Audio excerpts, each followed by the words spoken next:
A Perth museum has received a priceless piece of history. The Royal Air Force has donated one of its retired Tornado aircrafts to Bull Creek's Aviation Heritage Museum, the only one to receive the bomber outside of Britain. They were fast fighting machines critical to the Commonwealth's modern war effort.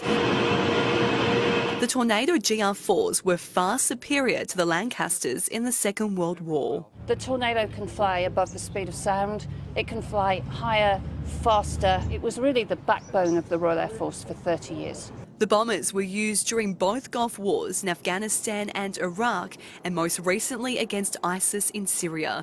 In 2019, Britain retired the fleet of Tornadoes.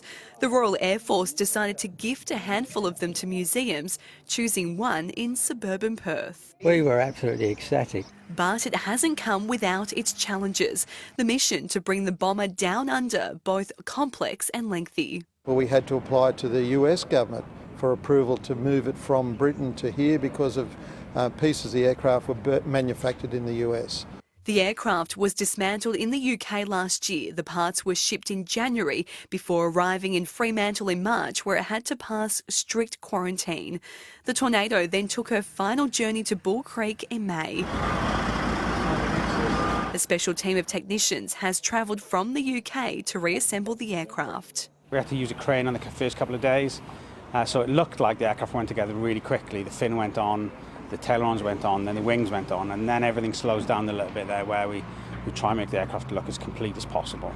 The Royal Air Force received more than 60 museum requests for this Tornado.